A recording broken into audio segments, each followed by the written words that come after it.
എല്ലാവർക്കും ഒരിക്കൽ കൂടി best of study centre YouTube ചാനലിലേക്ക് സ്വാഗതം.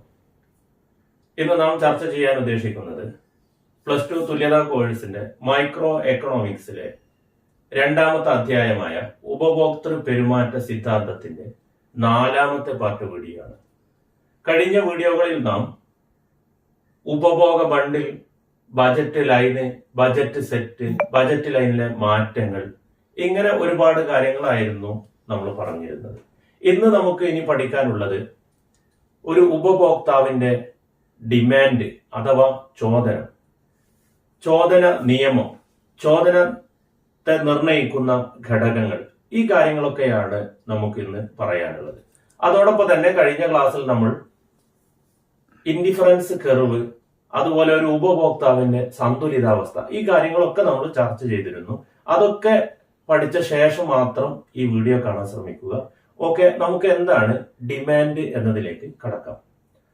എന്താണ് ഡിമാൻഡ്? അതായത് ചോദനം എന്നാണ് നമ്മൾ സാധാരണ രീതിയിൽ പറയാറുള്ളത്. പൊതുവെ നമ്മൾ ഡിമാൻഡ് എന്ന് പറയുമ്പോൾ ഒരു ഉപഭോക്താവ് ഒരു സാധനം വാങ്ങാൻ ആഗ്രഹിക്കുന്നുവെങ്കിൽ ആ ആഗ്രഹത്തെയാണ് നമ്മൾ ഡിമാൻഡ്, ചോദനം എന്ന് പറയുന്നത്. എന്നാൽ സാമ്പത്തിക ശാസ്ത്രത്തിലാകുമ്പോൾ വെറും ആഗ്രഹത്തെ നമ്മൾ ഡിമാൻഡ് എന്ന് പറയില്ല, മറിച്ച് വില കൊടുക്കാൻ ശേഷിയും അതിന് സന്നദ്ധതയും ഉണ്ടെങ്കിൽ മാത്രമാണ് ആ ആഗ്രഹങ്ങളെയാണ് നമ്മൾ ചോദനം അഥവാ ഡിമാൻഡ് എന്ന് പറയുന്നത്. അപ്പൊ ഡിമാൻഡ് എന്ന് പറയുമ്പോൾ ഒരു ഉൽപ്പന്നം വാങ്ങാൻ ആഗ്രഹിക്കുകയും അത് പിൻബലം നൽകുന്ന സന്നദ്ധതയും വില കൊടുക്കാനുള്ള ശേഷിയും ഉണ്ടെങ്കിൽ അതിനെ നമുക്ക് ചോദനം അഥവാ ഡിമാൻഡ് എന്ന് പറയാം. അതായത് വില കൊടുക്കാൻ ശേഷിയും സന്നദ്ധതയും പിൻബലം നൽകുന്ന ആഗ്രഹത്തെ നമുക്ക് ഡിമാൻഡ് എന്ന് നിർവചിക്കാം. അപ്പൊ ഡിമാൻഡ് എന്ന് പറയുമ്പോൾ 3 കാര്യങ്ങളാണ് അവിടെ ശ്രദ്ധിക്കേണ്ടത്. വില കൊടുക്കാനുള്ള ശേഷി വേണം, അതിനുള്ള സന്നദ്ധത വേണം, വാങ്ങാനുള്ള ആഗ്രഹവും വേണം. ചുരുക്കത്തിൽ ഒരു ഉപഭോക്താവ് ഒരു ഉൽപ്പന്നം വാങ്ങുന്നതിനെയാണ് അല്ലെങ്കിൽ വാങ്ങുന്ന അളവിനെയാണ് നമ്മൾ ഡിമാൻഡ്, ചോദനം എന്ന് പറയുന്നത്. ഇനി നമുക്ക് ഒരു വസ്തുവിന്റെ ചോദനം എന്നാൽ എന്ത്, ഡിമാൻഡ് ഫോർ എ കമ്മോഡിറ്റി എന്ന് പറഞ്ഞാൽ എന്താ എന്ന് നമുക്ക് നോക്കാം. അതായത് ഒരു നിശ്ചിത കാലയളവിൽ ഒരു നിശ്ചിത വിലക്ക് ഒരു കമ്പോളത്തിൽ ചോദനം ചെയ്യപ്പെടുന്ന ഒരു വസ്തുവിന്റെ അളവിനെ നമുക്ക് ഒരു ഉൽപ്പന്നത്തിന്റെ അല്ലെങ്കിൽ ഒരു വസ്തുവിന്റെ ചോദനം എന്ന് പറയാം. ഒന്നുകൂടെ ശ്രദ്ധിക്കുക, ഒരു നിശ്ചിത കാലയളവിൽ ഒരു നിശ്ചിത വിലക്ക് ഒരു കമ്പോളത്തിൽ നിന്ന് ചോദനം ചെയ്യപ്പെടുന്ന ഒരു വസ്തുവിന്റെ അളവിനെ ആ വസ്തുവിന്റെ ഡിമാൻഡ് എന്ന് പറയാം. എന്നാൽ ഇനി ഉപഭോക്താവിന്റെ ഡിമാൻഡ് എന്ന് പറഞ്ഞാൽ എന്താണ്? ഒരു നിശ്ചിത വിലക്ക് ഒരു നിശ്ചിത കമ്പോളത്തിൽ നിന്ന് ഒരു നിശ്ചിത കാലയളവിൽ ഒരു ഉപഭോക്താവ് വാങ്ങുന്ന അളവിനെ നമുക്ക് ആ ഉപഭോക്താവിന്റെ ഡിമാൻഡ് എന്ന് പറയാം. 2 കാര്യങ്ങളാണ് നമ്മളിപ്പോൾ പഠിച്ചിരിക്കുന്നത്. ഒന്ന്, ഒരു വസ്തുവിന്റെ ഡിമാൻഡ് എന്താണ്, രണ്ടാമത്തത് ഒരു ഉപഭോക്താവിന്റെ ഡിമാൻഡ് എന്താണ്. ഇനി നമുക്ക് ഡിമാൻഡ് ഷെഡ്യൂൾ എന്ന് പറഞ്ഞാൽ എന്താണ് നോക്കാം. അതായത് ഒരു കമ്പോളത്തിൽ നിന്ന് ഒരു വസ്തുവിന്റെ പല വിലക്ക് ഒരു ഉപഭോക്താവ് വാങ്ങുന്ന അളവിനെ നമുക്ക് പട്ടികപ്പെടുത്തിയാൽ നമുക്ക് ഡിമാൻഡ് ഷെഡ്യൂൾ കിട്ടും. അതായത് ഒരു കമ്പോളത്തിൽ നിന്ന് ഒരു വസ്തുവിന് വ്യത്യസ്ത വിലകൾ ഉണ്ടാകാം. ഈ വ്യത്യസ്തമായ വിലകളിൽ ഒരു ഉപഭോക്താവ് ഉൽപ്പന്നം വാങ്ങുന്ന അളവിനെ നമുക്ക് ഡിമാൻഡ് ഷെഡ്യൂൾ എന്ന് പറയാം. അപ്പൊ ഒരു ഉദാഹരണം നോക്കാം. നമുക്ക് ഒരു വസ്തുവിന്റെ വില രൂപയിൽ ഇവിടെ കൊടുത്തിട്ടുണ്ട്. അതായത് 5 രൂപ, 10 രൂപ, 15 രൂപ, 20 രൂപ, 25 രൂപ. അതൊരു വസ്തുവിന്റെ വിലയാണ്. വ്യത്യസ്തങ്ങളായ വിലകളാണ്. ഈ വിലകളിൽ ആ ഉപഭോക്താവ് വാങ്ങുന്ന അളവ്, അതിനെയാണ് നമ്മൾ ഡിമാൻഡ് എന്ന് പറയുന്നത്. ഇവിടെ നോക്കൂ, 5 രൂപ വിലയുള്ളപ്പോൾ ആ വസ്തു 6 കിലോഗ്രാം ആണ് അദ്ദേഹം വാങ്ങുന്നത്. ഇനി ആ വസ്തുവിന്റെ വില 10 രൂപയായി വർദ്ധിച്ചാൽ ആ ഉപഭോക്താവ് എന്ത് ചെയ്യുന്നു? 1 കിലോ കുറച്ചുകൊണ്ടാണ് വാങ്ങുന്നത്. അതായത് 6 കിലോഗ്രാം ഉള്ളത് 5 കിലോഗ്രാമായി വാങ്ങി. ഇനി നോക്കൂ, വില കൂടുന്നതിനനുസരിച്ച് അദ്ദേഹം വാങ്ങുന്ന വസ്തുവിന്റെ അളവ് കണ്ടോ കുറയുന്നു. അതായത് 15 രൂപയായി വർദ്ധിച്ചപ്പോൾ 4 കിലോഗ്രാമായി, 25 രൂപയായി വർദ്ധിച്ചപ്പോൾ അദ്ദേഹം വാങ്ങിയത് 2 കിലോഗ്രാം. അത് സ്വാഭാവികമാണ്. അതായത് ഒരു വസ്തുവിന്റെ വില വർദ്ധിക്കുന്നതിനനുസരിച്ച് ഉപഭോക്താവ് വാങ്ങുന്ന അളവ് കുറയുക എന്നുള്ളത് സ്വാഭാവികമാണ്. അപ്പൊ ഇങ്ങനെ ഒരു വസ്തുവിന്റെ വ്യത്യസ്തങ്ങളായ വിലകളിൽ വാങ്ങുന്ന അളവ് അല്ലെങ്കിൽ ഡിമാൻഡ് ചെയ്യപ്പെടുന്ന ആ അളവ് ഒരു പട്ടികപ്പെടുത്തിയാൽ അതിനെ നമുക്ക് ഡിമാൻഡ് ഷെഡ്യൂൾ എന്ന് പറയാം. ഈ ഡിമാൻഡ് ഷെഡ്യൂൾ ഉപയോഗിച്ചുകൊണ്ട് നമ്മൾ ഒരു വക്രം വരച്ചാൽ അതിനെ നമ്മൾ ഡിമാൻഡ് വക്രം അല്ലെങ്കിൽ ചോദന വക്രം എന്ന് പറയുന്നു. ഇവിടെ നോക്കൂ, ഈ പട്ടിക ഉപയോഗപ്പെടുത്തിക്കൊണ്ടാണ് ഇവിടെ ചാർട്ട് വരച്ചിരിക്കുന്നത്. ഇവിടെ അദ്ദേഹം വാങ്ങുന്ന അളവ് അല്ലെങ്കിൽ ഡിമാൻഡ് ചെയ്യുന്നതിന്റെ അളവ്, ഇവിടെ വസ്തുവിന്റെ വില, y അക്ഷത്തിൽ വസ്തുവിന്റെ വില, എക്സ് അക്ഷത്തിൽ വസ്തുവിന്റെ അളവ് അല്ലെങ്കിൽ ഡിമാൻഡിന്റെ അളവ്. ഇവിടെ നോക്കൂ, 2 കിലോഗ്രാം ആണ് ഇവിടെ വാങ്ങിയിരിക്കുന്നത്. അത് എപ്പോഴാണ്? 25 രൂപ വിലയുള്ള സമയത്ത്. ഇനി നോക്കൂ, ഇവിടെ 3 കിലോഗ്രാം വാങ്ങിയിരിക്കുന്നത് വസ്തുവിന് 20 രൂപ വില വരുമ്പോൾ, നോക്കൂ 5 രൂപ വില വരുമ്പോൾ ഇവിടെ വാങ്ങിയിരിക്കുന്ന അളവ് 6 കിലോഗ്രാം ആണ്. അതായത് വസ്തുവിന്റെ വില കുറയുന്നതിനനുസരിച്ച് വാങ്ങുന്ന അളവ് കൂടിക്കൊണ്ടിരിക്കുന്നു. ഇനി നേരെ തിരിച്ച് വസ്തുവിന്റെ വില കൂടുമ്പോൾ വാങ്ങുന്ന അളവ് കുറയുന്നു, ഇങ്ങോട്ട് വരുന്നു. അപ്പൊ ചുരുക്കത്തിൽ ഡിമാൻഡ് ഗ്രാഫ് എന്ന് പറയുന്നത് ഇടത്ത് നിന്ന് വലത്തോട്ട് ചെരിഞ്ഞ് ആണ് നിൽക്കുക. ഇവിടെ നോക്കാം, നമ്മളൊരു ബോർഡിലേക്ക് നമ്മൾ ഇങ്ങനെ നിൽക്കുകയാണെങ്കിൽ നമ്മുടെ വലതുഭാഗം എവിടെയാണ്, ഇടതുഭാഗം എവിടെയാണ്. അപ്പൊ ഇടത്ത് നിന്ന് വലത്തോട്ട് ചെരിഞ്ഞു നിൽക്കുന്നതാണ് ഈ ഡിമാൻഡ് ഗ്രാഫ് എന്ന് പറയുന്നത്. അതിന് പ്രധാനപ്പെട്ട കാരണം വില കൂടുന്നതിനനുസരിച്ച് വാങ്ങുന്ന അളവ് കുറയുന്നു, അല്ലെങ്കിൽ വില കുറയുന്നതിനനുസരിച്ച് വാങ്ങുന്ന അളവ് കൂടുന്നു എന്നുള്ളതാണ്. അപ്പൊ ചുരുക്കത്തിൽ ഈ ഡിമാൻഡ് ഗ്രാഫ് എപ്പോഴും നെഗറ്റീവ് ടെൻഡൻസിയാണ് കാണിക്കുക. അതിനുള്ള കാരണം ഇടത്ത് നിന്ന് വലത്തോട്ട് ചെരിഞ്ഞിരിക്കുന്നു എന്നുള്ളതാണ്. ഇനി നമുക്ക് പറയാനുള്ളത് ചോദന നിയമം, വളരെ പ്രധാനപ്പെട്ടതാണ്. ലോ ഓഫ് ഡിമാൻഡ്, ചോദന നിയമം എന്ന് പറയുന്നത്.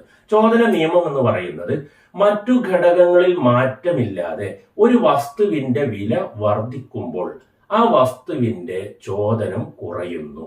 അതായത് വിലയും ഡിമാൻഡും എതിർ ദിശയിലാണ് സഞ്ചരിക്കുന്നത്.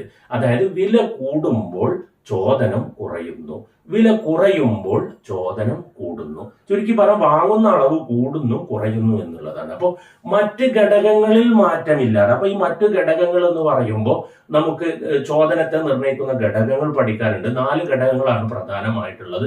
അതിൽ ഒന്നാമത്തതാണ് വില, രണ്ടാമത്തത് ഉപഭോക്താവിന്റെ വരുമാനം, നാലാമത്തത് അനുബന്ധ വസ്തുക്കളുടെ വില, മൂന്നാമത്തത് അനുബന്ധ വസ്തുക്കളുടെ വില, നാലാമത്തത് ഉപഭോക്താവിന്റെ അഭിരുചി. അപ്പൊ ഇവിടെ വിലയിൽ മാറ്റമില്ല, വില അല്ലാത്ത മറ്റു ഘടകങ്ങളിൽ മാറ്റമില്ലാതെ വിലയിലുള്ള മാറ്റത്തിന്റെ അടിസ്ഥാനത്തിൽ ചോദനത്തിൽ മാറ്റം സംഭവിക്കുന്നു. ഇതിനെ നമുക്ക് ചോദന നിയമം എന്ന് പറയാം. ചുരുക്കി പറഞ്ഞാൽ ഒരു വസ്തുവിന്റെ വില കൂടുമ്പോൾ ചോദനം കുറയുന്നു, വസ്തുവിന്റെ വില കുറയുമ്പോൾ ചോദനം കൂടുന്നു. ഇതിനെയാണ് ലോ ഓഫ് ഡിമാൻഡ് എന്ന് പറയുന്നത്. അതിൽ ഏറ്റവും ഇമ്പോർട്ടന്റ് ആയിട്ടുള്ളത് മറ്റു ഘടകങ്ങളിൽ മാറ്റമില്ലാതെ എന്ന്, അത് പ്രധാനപ്പെട്ടതാണ്. അപ്പൊ മറ്റു ഘടകങ്ങൾ ഏതൊക്കെയെന്ന് ചോദിച്ചാൽ അനുബന്ധ വസ്തുക്കളുടെ വില, അതുപോലെ തന്നെ ഉപഭോക്താവിന്റെ വരുമാനം, ഉപഭോക്താവിന്റെ അഭിരുചി, ഈ കാര്യങ്ങളാണ് മറ്റു ഘടകങ്ങൾ എന്ന് പറയുന്നത്. അപ്പൊ ചോദന നിയമം എന്നാൽ എന്ത് എന്ന് നമ്മൾ പഠിച്ചു കഴിഞ്ഞു. ഒരു വസ്തുവിന്റെ ചോദനം പറഞ്ഞു കഴിഞ്ഞു, അതുപോലെ തന്നെ ഉപഭോക്താവിന്റെ ചോദനം പഠിച്ചു, അതുപോലെ തന്നെ ഡിമാൻഡ് ഷെഡ്യൂള്, ഡിമാൻഡ് കർവ്, ഈ കാര്യങ്ങളൊക്കെ നമ്മൾ പഠിച്ചു കഴിഞ്ഞു. ഇനി നമുക്ക് പഠിക്കാനുള്ള വളരെ പ്രധാനപ്പെട്ടതാണ് ചോദനത്തെ നിർണ്ണയിക്കുന്ന ഘടകങ്ങൾ ഏതൊക്കെയാണ്. അപ്പോൾ ഇനി നമുക്ക് ചർച്ച ചെയ്യാനുള്ളത് ഡിമാൻഡിനെ നിർണ്ണയിക്കുന്ന ഘടകങ്ങൾ. ഒരു വസ്തുവിന്റെ ചോദനത്തെ നിർണ്ണയിക്കുന്ന പ്രധാനപ്പെട്ട ഘടകങ്ങൾ 4 അതിൽ ഒന്നാമത്തത് സാധനത്തിന്റെ വില, പ്രൈസ് ഓഫ് എ കമ്മോഡിറ്റി. രണ്ടാമത്തത് ഉപഭോക്താവിന്റെ വരുമാനം, ഇൻകം ഓഫ് ദ കൺസ്യൂമർ. മൂന്നാമത് മറ്റ് സാധനങ്ങളുടെ വില, പ്രൈസ് ഓഫ് അതർ കമ്മോഡിറ്റീസ്. നാലാമത്തത് അഭിരുചിയും താല്പര്യങ്ങളും, അതായത് ടേസ്റ്റ്സ് ആൻഡ് പ്രിഫറൻസസ്. ഈ 4 കാര്യങ്ങളാണ് ഒരു വസ്തുവിന്റെ ചോദനത്തെ നിർണ്ണയിക്കുന്നത്. അതായത് ചോദനം കൂടുകയും കുറയുകയും ചെയ്യുന്നതിന്റെ പ്രധാനപ്പെട്ട കാരണങ്ങൾ 4 എന്നുള്ളത്. അപ്പൊ ഒന്നാമത്തത് സാധനത്തിന്റെ വില. സാധനത്തിന്റെ വില എന്ന് പറയുമ്പോൾ നമ്മൾ നേരത്തെ പറഞ്ഞു കഴിഞ്ഞു, ഒരു വസ്തുവിന്റെ വില കൂടുമ്പോൾ ചോദനം കുറയുന്നു, ഒരു വസ്തുവിന്റെ വില കുറയുമ്പോൾ ചോദനം കൂടുന്നു. അതായത് എതിർ ദിശയിലാണ് ഉണ്ടാവുക.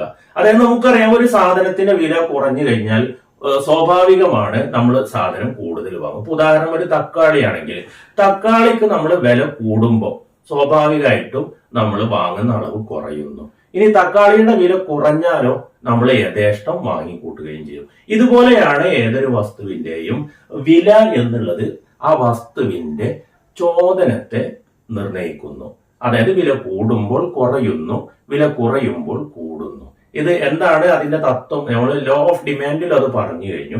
അപ്പൊ ഒരു വസ്തുവിന്റെ ചോദനത്തെ നിർണയിക്കുന്ന ഏറ്റവും പ്രധാനപ്പെട്ട ഘടകമാണ് സാധനത്തിന്റെ വില എന്നുള്ളത്. ഇനി രണ്ടാമത്തെ നോക്കാം നമുക്ക് ഉപഭോക്താവിന്റെ വരുമാനം. അതായത് ഉപഭോക്താവിന്റെ വരുമാനം ഒരു വസ്തുവിന്റെ ചോദനത്തെ നിർണയിക്കുന്ന ഘടകമാണ്. അതായത് ഉപഭോക്താവിന് വരുമാനം കൂടിക്കഴിഞ്ഞാൽ, കിട്ടുന്ന വരുമാനം കൂടിക്കഴിഞ്ഞാൽ നമ്മൾ സ്വാഭാവികമാണ് വാങ്ങുന്ന അളവ് നമ്മൾ കൂട്ടും. അത് സ്വാഭാവികമാണ്. എന്നാൽ വരുമാനം കുറഞ്ഞു കഴിഞ്ഞാലോ, കിട്ടുന്ന വരുമാനം ശമ്പളമോ മറ്റു ആനുകൂല്യങ്ങളോ ഒക്കെ കുറഞ്ഞു കഴിഞ്ഞാൽ സ്വാഭാവികമാണ് നമ്മൾ വാങ്ങുന്ന അളവ് കുറക്കും.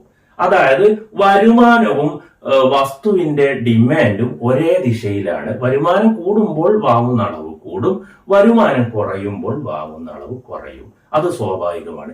ഇങ്ങനെ ഒരു വസ്തുവിന്റെ ചോദനവും അദ്ദേഹത്തിന്റെ വരുമാനവും ഒരേ ദിശയിലാണ് സഞ്ചരിക്കുന്നത് എങ്കിൽ അത്തരം വസ്തുക്കളെ നമ്മൾ നോർമൽ ഗുഡ്സ് അഥവാ സാധാരണ വസ്തുക്കൾ എന്ന് പറയുന്നു. സാധാരണ വസ്തുക്കളിൽ കാണുന്ന ഒരു പ്രതിഭാസമാണ് വരുമാനം കൂടുമ്പോൾ ഉപഭോക്താവ് വാങ്ങുന്ന അളവ് കൂട്ടും, വരുമാനം കുറയുമ്പോൾ ഉപഭോക്താവ് വാങ്ങുന്ന അളവ് കുറക്കും. അതായത് ഒരേ ദിശയിൽ കൂടുമ്പോൾ കൂടുന്നു, കുറയുമ്പോൾ കുറയുന്നു.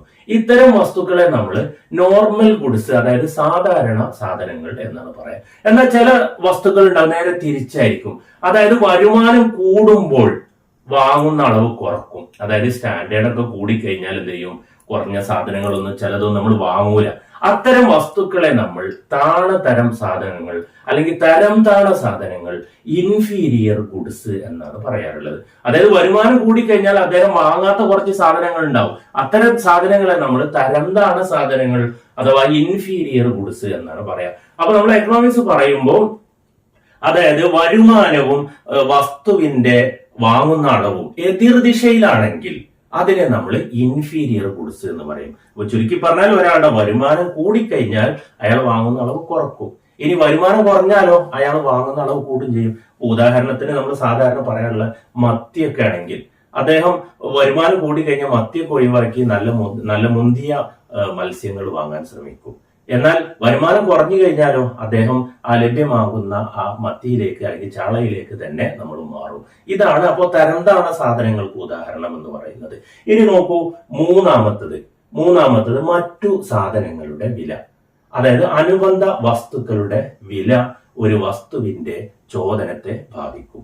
ഉദാഹരണമായിട്ട് പെട്രോളിന് വില വർദ്ധിച്ചു കഴിഞ്ഞാൽ ബൈക്കുകള് അല്ലെങ്കിൽ പെട്രോൾ ഉപയോഗിക്കുന്ന വാഹനങ്ങളുടെ ചോദനം കുറയും. വാങ്ങാൻ ആളുകൾ താല്പര്യപ്പെടുകയില്ല. അതായത് വസ്തുവിന്റെ മറ്റു വസ്തുക്കളുടെ വില, അതായത് പെട്രോളിന്റെ വില കൂടുന്നത് ബൈക്കിന്റെ ചോദനത്തെയാണ് നിർണ്ണയിക്കുന്നത്. അതായത് മറ്റു വസ്തുക്കളുടെ വില. അപ്പോൾ ഒരു വസ്തുവിന്റെ വില മറ്റൊരു വസ്തുവിന്റെ ചോദനത്തെ നിർണ്ണയിക്കുന്നതിനെയാണ് നമ്മൾ മറ്റ് സാധനങ്ങളുടെ വില എന്ന് പറയുന്നത്. ഉദാഹരണം നമ്മൾ പറഞ്ഞു കഴിഞ്ഞു, പെട്രോളിന്റെ വില വർദ്ധിച്ചു കഴിഞ്ഞാൽ ബൈക്ക് വാങ്ങുന്ന ആളുകളുടെ എണ്ണം കുറയും. ഇനി നേരെ തിരിച്ച് പെട്രോളിന്റെ വില കുറഞ്ഞു കഴിഞ്ഞാലോ അത് വാങ്ങുന്ന ആളുകളുടെ എണ്ണം കൂടും. അതായത് ഒരു വസ്തുവിന്റെ വില മറ്റൊരു വസ്തുവിന്. ഇനി അത്തരം വസ്തുക്കൾ രണ്ട് തരത്തിലുള്ള വസ്തുക്കളുണ്ട്. ഉദാഹരണം നമ്മൾ പറയുകയാണെങ്കിൽ അതിനെ രണ്ട് സാധനങ്ങൾക്ക് പറയുന്നത്, ഒന്ന് പ്രതിസ്ഥാപന വസ്തുക്കൾ, സബ്സ്റ്റിറ്റ്യൂട്ട് ഗുഡ്സ്. ഒന്നിന് പകരം മറ്റൊന്ന് വാങ്ങുക എന്ന് പറഞ്ഞാൽ ഞാൻ നേരത്തെ പറഞ്ഞു, തക്കാളിയുടെ വില കൂടിക്കഴിഞ്ഞാൽ നമ്മൾ തക്കാളി ഒഴിവാക്കിക്കൊണ്ട് തക്കാളി നമ്മൾ ഉപയോഗിക്കുന്ന ഒരു പുളിക്ക് വേണ്ടിയാണെങ്കിൽ നമ്മൾ എന്ത് ചെയ്യുന്നു? പുളി വാങ്ങാൻ ശ്രമിക്കും. അതായത് തക്കാളിയുടെ വില പുളിയുടെ ചോദനത്തെ നിർണയിച്ചു എന്ന് പറയും. അതപ്പോ ഒന്നിന് പകരം മറ്റൊന്ന് ഉപയോഗിക്കുക. ഇത്തരം വസ്തുക്കളെ നമുക്ക് സബ്സ്റ്റിറ്റ്യൂട്ട് ഗുഡ്സ് അതായത് പ്രതിസ്ഥാപന വസ്തുക്കൾ എന്നാണ് പറയുക. അപ്പോൾ നമ്മൾ പറഞ്ഞുകൊണ്ടിരിക്കുന്നത് മറ്റ് സാധനങ്ങളുടെ വില, അതായത് ഒരു വസ്തുവിന്റെ വില മറ്റൊരു വസ്തുവിന്റെ ചോദനത്തെ നിർണ്ണയിക്കുന്നതിനെയാണ് നമ്മൾ മറ്റ് സാധനങ്ങളുടെ വില എന്ന് പറയുന്നത്. ഇത്തരം വസ്തുക്കൾ രണ്ട് തരത്തിലാണ് അറിയപ്പെടുന്നത്. ഒന്ന് പ്രതിസ്ഥാപന വസ്തുക്കൾ, രണ്ടാമത്തത് അനുപൂരക വസ്തുക്കൾ. പ്രതിസ്ഥാപന വസ്തുക്കൾ എന്ന് പറയുമ്പോൾ ഒന്നിന് പകരം മറ്റൊന്ന് ഉപയോഗിക്കുക. രണ്ടാമത്തത് ഒന്നില്ലെങ്കിൽ മറ്റൊന്നില്ല. ഉദാഹരണത്തിന് ബൈക്ക്, പെട്രോള്, അതിന് നമ്മൾ അനുപൂരക വസ്തുക്കൾ എന്നാ പറയുന്നത്, അനുപൂരക വസ്തുക്കൾ. അതുപോലെ പേന, മഷി, ബ്രെഡ്, ജാം, ഇങ്ങനെ തുടങ്ങിയിട്ടുള്ള വസ്തുക്കളൊക്കെ നമ്മൾ അനുപൂരക വസ്തുക്കൾ എന്ന് പറയുന്നു. എന്നാൽ ഒന്നിന് പകരം മറ്റൊന്ന് ഉപയോഗിക്കുക. ചായ, കാപ്പി, അത് ഒന്നിന് പകരം മറ്റൊന്നാണ് ഉപയോഗിക്കുക. തക്കാളി, പുളി, ഇത്തരം ഉദാഹരണങ്ങളൊക്കെ നമ്മൾ പ്രതിസ്ഥാപന വസ്തുക്കൾ, അതായത് സബ്സ്റ്റിറ്റ്യൂട്ട് ഗുഡ്സ് എന്നാണ് പറയുന്നത്. അപ്പൊ ഇവിടെയൊക്കെ നമ്മൾ ശ്രദ്ധിക്കേണ്ടതെന്ന് പറയുന്നത് പെട്രോളിന് വില വർദ്ധിക്കുമ്പോൾ ബൈക്കിന്റെ ചോദനം കുറയുന്നു, പെട്രോളിന്റെ വില കുറയുമ്പോൾ ബൈക്കിന്റെ ഡിമാൻഡ് കൂടുന്നു. അതായത് ഒന്നുണ്ടെങ്കിലേ മറ്റൊന്നുണ്ടാവുകയുള്ളൂ. അതുപോലെ ബ്രെഡ്, ജാം, പേന, മഷി, ഇത്തരം വസ്തുക്കളെയാണ് നമ്മൾ അനുപൂരക വസ്തുക്കൾ എന്ന് പറയുന്നത്. എന്നാൽ പ്രതിസ്ഥാപന വസ്തുക്കൾ എന്ന് പറയുന്നത് ഒന്നിന് പകരം മറ്റൊന്ന്. തക്കാളിക്ക് പകരം പുളി, ചായക്ക് പകരം കോപ്പി, അതുപോലെ തന്നെ ബ്രെഡും ജാമും അനുപൂരക വസ്തുക്കളാണ്, പ്രതിസ്ഥാപന വസ്തുക്കൾ. ഇത് രണ്ടും മാറിപ്പോകരുത്. അപ്പൊ ചുരുക്കി പറഞ്ഞാൽ ഒരു വസ്തുവിന്റെ വില മറ്റൊരു വസ്തുവിന്റെ ചോദനത്തെ, അതായത് ഡിമാൻഡിനെ ബാധിക്കുന്നു എന്നുള്ളതാണ്. ഇനി അടുത്ത നോക്കാം നമുക്ക് അഭിരുചിയും താല്പര്യങ്ങളും. അഭിരുചിയും താല്പര്യങ്ങളും എന്ന് പറയുമ്പോൾ ഓരോരുത്തരുടെയും ടേസ്റ്റിന്റെയും അതുപോലെ തന്നെ മുൻഗണനാക്രമത്തിനനുസരിച്ച് ഓരോ വസ്തുക്കളുടെ ചോദനം കൂടുകയും കുറയുകയും ചെയ്യും. ഇപ്പൊ ഉദാഹരണം പറയുകയാണെങ്കിൽ ചെറുപ്പക്കാരായ ആളുകളാണെങ്കിൽ അല്ലെങ്കിൽ കുട്ടികളൊക്കെ ആണെങ്കിൽ അവർക്ക് തണുപ്പുള്ള വസ്തുക്കളോടാണ് കൂടുതൽ താല്പര്യം ഉണ്ടാവുക. അപ്പൊ അതുകൊണ്ട് തന്നെ തണുപ്പുള്ള വസ്തുക്കളോട് ഇവർക്ക് അവരുടെ ചോദനം അല്ലെങ്കിൽ ഡിമാൻഡ് കൂടിക്കൊണ്ടിരിക്കും. എന്നാൽ മുതിർന്ന ആളുകൾ ഉണ്ടാവും, മുതിർന്ന ആളുകൾക്ക് ചൂടുള്ള വസ്തുക്കളോടായിരിക്കും താല്പര്യം ഉണ്ടാവുക. അതായത് ചായ കുടിക്കാൻ, കാപ്പി കുടിക്കാനൊക്കെ ഉള്ള ആ ഒരു ടെൻഡൻസിയാണ് മുതിർന്ന ആളുകൾക്കുണ്ടാകുക. അപ്പോൾ ഓരോരുത്തരുടെയും ആഗ്രഹങ്ങൾക്കും താല്പര്യങ്ങൾക്കനുസരിച്ചും ആ വസ്തുവിന്റെ ചോദനം കൂടുകയും കുറയുകയും ചെയ്യും. അപ്പോൾ ഓരോ ആളുകളുടെയും ടേസ്റ്റ് ആൻഡ് പ്രിഫറൻസസിനനുസരിച്ച് ഒരു വസ്തുവിന്റെ ചോദനം കൂടുകയും കുറയുകയും ചെയ്യും. അപ്പൊ ഇങ്ങനെ 4 കാര്യങ്ങളാണ് ഒരു ചോദനത്തെ നിർണ്ണയിക്കുന്ന പ്രധാനപ്പെട്ട ഘടകങ്ങൾ.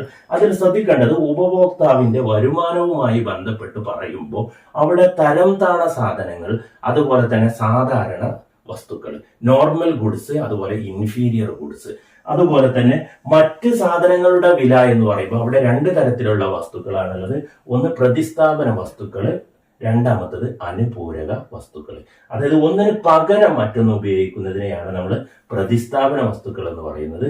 എന്നാൽ അനുപൂരക വസ്തുക്കൾ എന്ന് പറയുന്നത് ഒന്നില്ലെങ്കിൽ മറ്റൊന്നില്ല, ആ രീതിയിൽ. അപ്പോ അത്തരം വസ്തുക്കളെയാണ് നമ്മൾ അനുപൂരക വസ്തുക്കൾ അഥവാ കോംപ്ലിമെന്ററി ഗുഡ്സ് എന്ന് പറയുന്നത്. ഈ കാര്യങ്ങളാണ് നമുക്ക് ചോദനത്തെ നിർണ്ണയിക്കുന്ന ഘടകങ്ങൾ. അപ്പൊ ഇന്ന് നമ്മൾ പഠിച്ചത് എന്താണ് ചോദനം, അതുപോലെ വസ്തുവിന്റെ ചോദനം, ഉപഭോക്താവിന്റെ ചോദനം, അതുപോലെ ഡിമാൻഡ് ഷെഡ്യൂള്, അതുപോലെ ഡിമാൻഡ് കർവ്, അതുപോലെ ചോദനത്തെ നിർണ്ണയിക്കുന്ന ഘടകങ്ങൾ. ഇത്രയും കാര്യങ്ങളാണ് ഇന്നത്തെ ക്ലാസ്സിൽ നമ്മൾ പഠിച്ചു കഴിഞ്ഞിരിക്കുന്നത്. ഓക്കെ, അടുത്ത ക്ലാസ്സിൽ നമുക്ക് ഇതിന്റെ ബാക്കി ഭാഗങ്ങൾ ചർച്ച ചെയ്യാം. Okay, thank you.